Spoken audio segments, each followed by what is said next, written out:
28 to 35,000 yen going on pre-order this year and releasing next year, you're just getting a highly detailed figure and a simple disc base, nothing else. But for the very same price, you're getting something like this.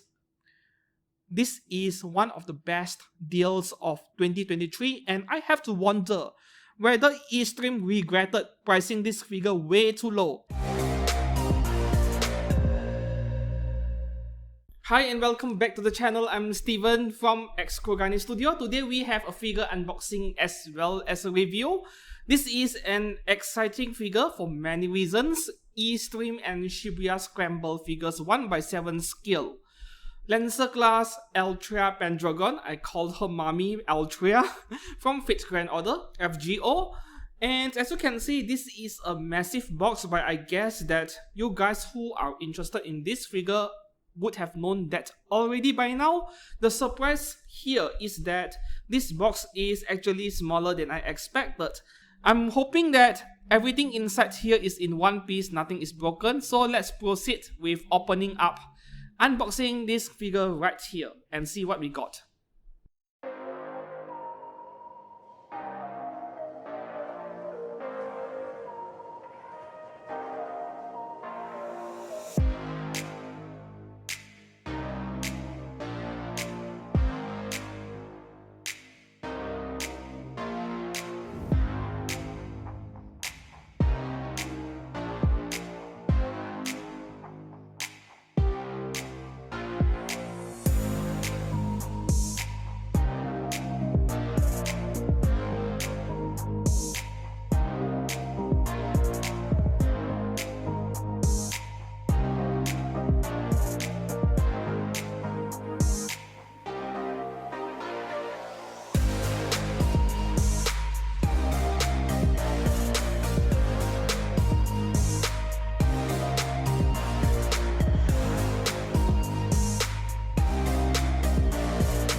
And that concludes the figure unboxing process for this figure of Altria Pendragon Lancer right here by eStream. The dimensions I got side to side, the width is 41. The depth from front to back is around 31, 32 or so, not 40 as I initially thought. And the height overall all to the top of this throne over here, 52 centimeters. So I'm not sure if this is going to fit a traditional detail from IKEA. I don't think so. I don't have such cabinets for displaying figures. So yeah, you will only know once you know the dimensions of this figure. I don't think it will fit. As for this figure itself, what was the unboxing experience like? I would say it was a lot more pleasant than I was expecting. It wasn't the kind of nightmare I would come to expect from an FGO figure made by Good Smile Company. For example, yeah, Mordred, Saber Mordred, and also Soji Okita Alter Ego. Unboxing and assembling those two figures were quite the nightmare. Fortunately for this one over here, it was very straightforward, very easy to put the figure together. Always a nice thing to keep things simple where it matters, which is the assembly process. We don't want to accidentally break something, you know. So despite the complexity and the huge base we're looking at with this figure, everything was very straightforward, very few parts to put together.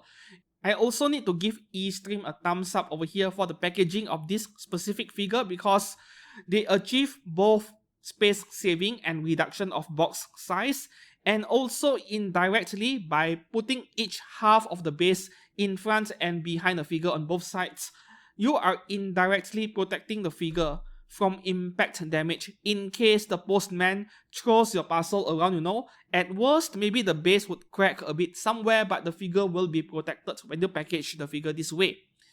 However, there are no fragile resin looking parts on this figure, no transparent water effect parts and so on. So naturally, this figure over here, how do I put it?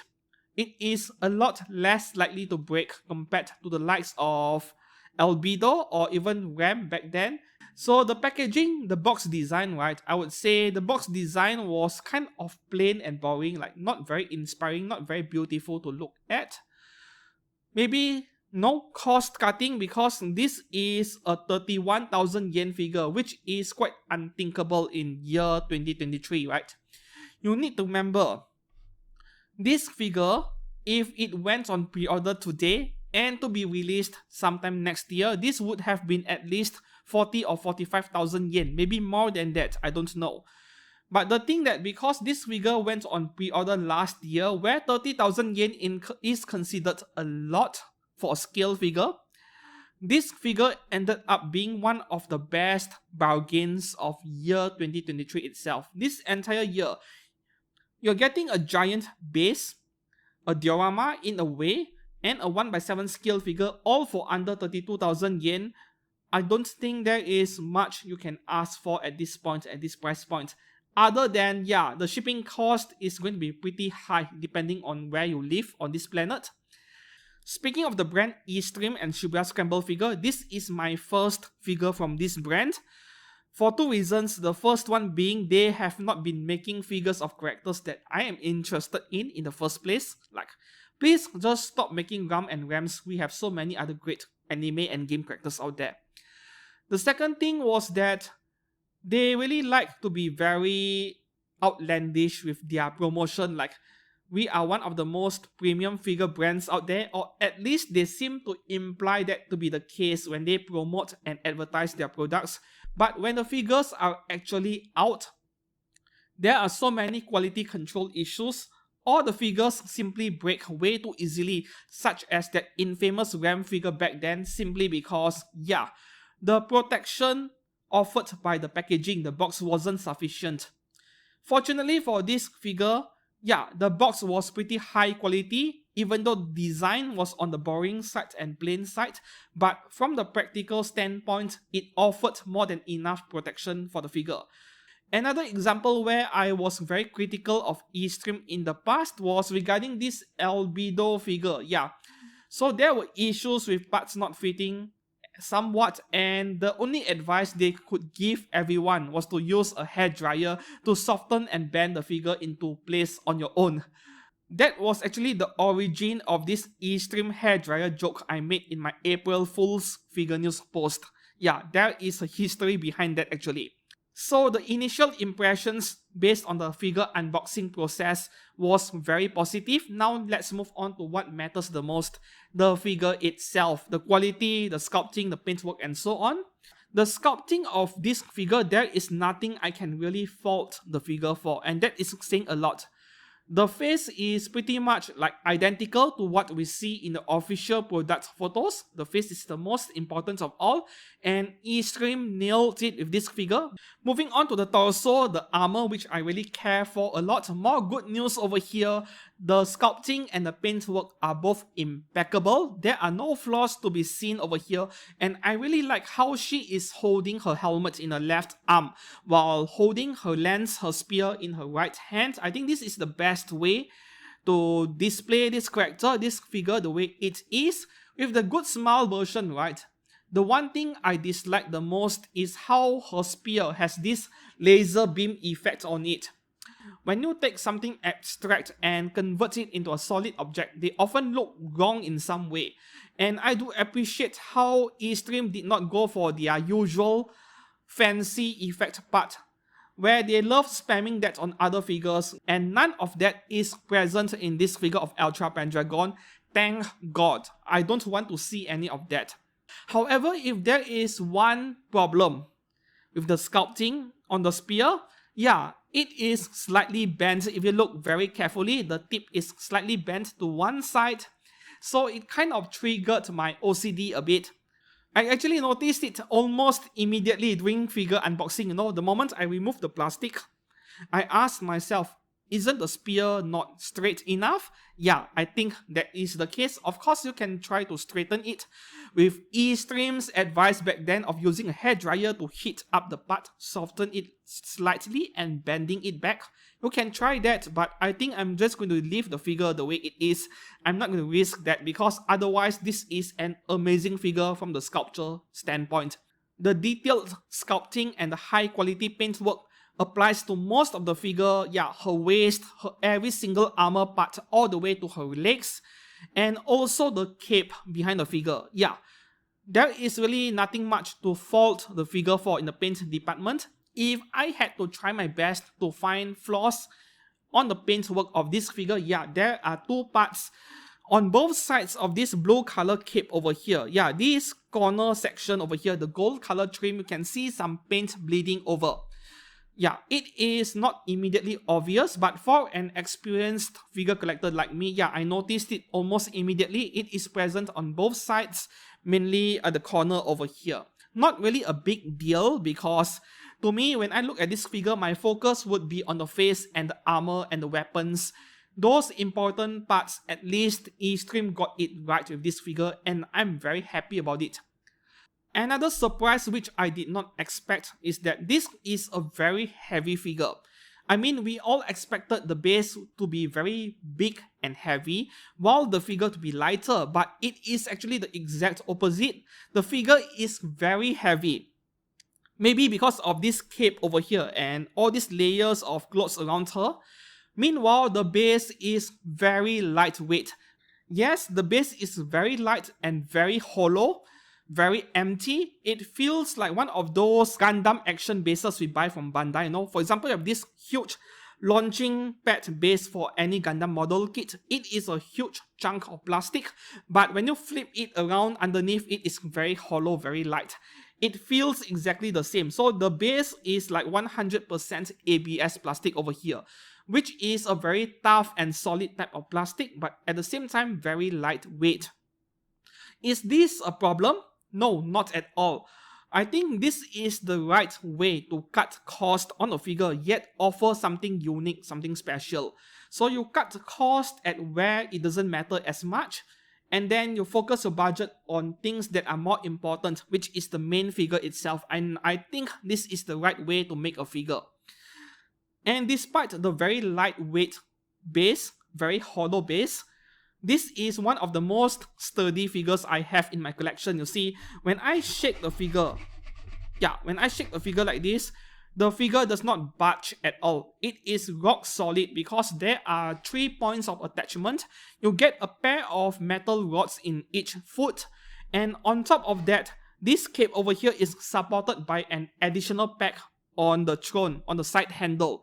So this figure is solid and very easy to lift. Very easy to transport around. If you want to move this figure from one cabinet to another, it is so effortless. And the figure is so rigid in place, you won't have to be afraid of the figure falling off or toppling off the base, right? So this is one of the very best I've seen when it comes to figure support. And when I said that they cut costs on the base, it doesn't mean that the base looks bad. The base looks fantastic itself, but there are obviously paint issues with the base, especially on both sides of the throne handle over here. Yeah, paint bleeding is everywhere. I think the entire throne is in this marble blue color, and then they did masking to paint silver paint on it. Unfortunately, the masking wasn't quite well done, so you get this silver paint bleeding into the blue color area. I doubt that many people would care because the quality control issues related to painting happened on the base but not on the main figure. This is technically the base over here. So at the end of this review, can I recommend this figure of Altria Pendragon by eStream? It is a big yes from me.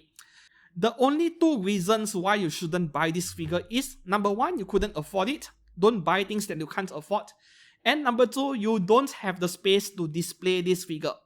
If both of these issues are not a concern to you, by all means buy this figure of Altria Pendragon Lancer by eStream, because this is a figure not only for FGO figure collectors, it is the kind of figure which I think every scale figure collector should have one, just because this is an absolute bargain at 32,000 yen.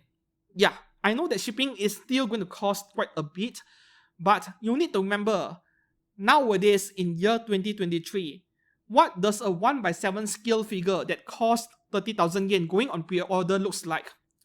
You need to ask yourself this question. So if I were to bring up a few examples of figures that cost 28 to 35,000 yen going on pre-order this year and releasing next year, you're just getting a highly detailed figure and a simple disc base, nothing else. But for the very same price, you're getting something like this. This is one of the best deals of 2023, and I have to wonder whether eStream regretted pricing this figure way too low, and then the Japanese yen proceeded to sink 30% over the past year. But eStream's regret perhaps is a gain for us figure collectors.